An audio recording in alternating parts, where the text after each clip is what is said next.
আসসালামু আলাইকুম। Welcome to Shefa's collection BD. আজকে আমরা একটি প্যাচেসের টিউটোরিয়াল দেখব। তো ফাইনাল রেজাল্ট আপনারা দেখতে পাচ্ছেন। এই টি-শার্টে আমরা একটা প্যাচেস বসাবো। আপনাদের অর্ডারকৃত প্রোডাক্টগুলোর সাথে এরকম একটা লেটার হাতে পাবেন এবং এই লেটারের নিচে কয়েকটা স্ক্যানার দেওয়া আছে কিউআর কোডের। এগুলো স্ক্যান করলে সরাসরি আমাদের সোশ্যাল মিডিয়াগুলো আপনারা অ্যাক্সেস করতে পারবেন। আর একদম শেষের স্ক্যানারটা হচ্ছে টিউটোরিয়ালের। এটা স্ক্যান করলে সরাসরি টিউটোরিয়ালের ভিডিওটা আপনারা হাতে পাবেন। পাশাপাশি আমাদের ইউটিউবেও এই ভিডিওটা দেওয়া থাকবে।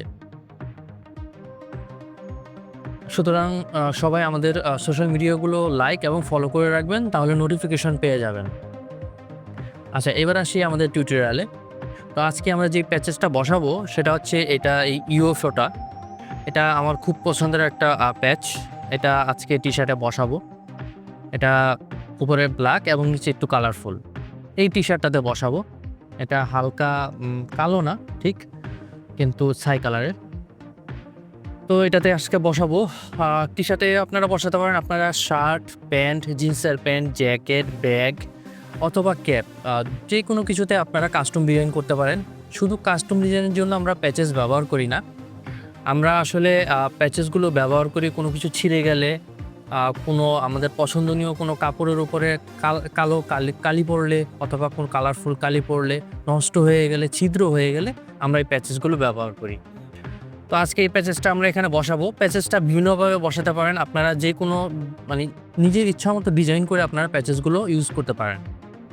আর এই বেসিক আয়রনটা আমি বসাবো, যেহেতু আয়রন করে প্যাচেসগুলো বসাতে হয়, এই আয়রনটা আমি ইউজ করব।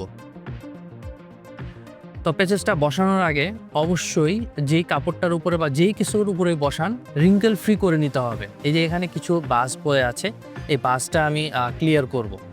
তো ক্লিয়ার করার জন্য আমি আয়রনটা আগেই গরম করে রেখেছিলাম। তো এখন এটা আগে ক্লিয়ার করব। এটা স্মুথ করার পর এখন এখানে প্যাচেসটা সেট করব, দেন এই প্যাচেসটা এখানে ফিট করব। এখন আমি প্যাচেসটা সেট করব। এটা আমি যে কোনো জায়গায় বসাতে পারতাম, টি-শার্টের হাতাতেও বসাতে পারতাম, টি-শার্টের নিচেও বসাতে পারতাম। আপনারা জিন্সের প্যান্টের পকেটে বসাতে পারেন, সামনে বসাতে পারেন, হাঁটুতেও বসাতে পারেন। তো এখন একটা সুতি কাপড় দিয়ে ঢেকে দিবেন এবং এটা প্রেস করে চাপ দিয়ে রাখবেন 30 সেকেন্ড।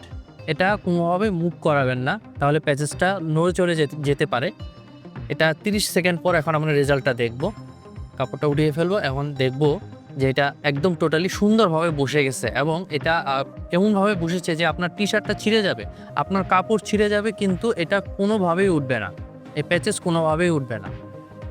ঠিক বরাবর আমরা এখন টি-শার্টটা উল্টে দিছি, ঠিক এই জায়গায় দেখতেই পাচ্ছেন। এখানে আমরা আরও 15 থেকে 20 সেকেন্ডের মতো প্রেস করে রাখবো এবং একটু মুভ করব, আয়রনটা একটু মুভ করব। বাস শেষ, আমাদের কাজ শেষ। 1 মিনিটেরও কম সময়ে একটা কাস্টম ডিজাইন আমাদের তৈরি হয়ে গেল টি-শার্টে। আপনারা পুরাতন কাপড়, পুরাতন জিন্স প্যান্ট, জ্যাকেট, ক্যাপ, হুডিতে আপনারা বসাতে পারেন। নতুন কাপড়েও আপনারা কাস্টম ডিজাইন তৈরি করতে পারেন। এখন ফাইনাল রেজাল্টটা আপনাদের সামনেই। ফাইনাল রেজাল্টটা আপনারা দেখতে পাচ্ছেন। যারা এখনও আমাদের সোশ্যাল মিডিয়াগুলো লাইক এবং ফলো করেননি, দ্রুত লাইক এবং ফলো করে রাখবেন এবং কালেকশন দেখার জন্য অবশ্যই হোয়াটসঅ্যাপে নক করতে হবে। হোয়াটসঅ্যাপে নক করলে আমরা আমাদের প্যাচেসের কালেকশনগুলো দিয়ে দিব। ধন্যবাদ সবাইকে।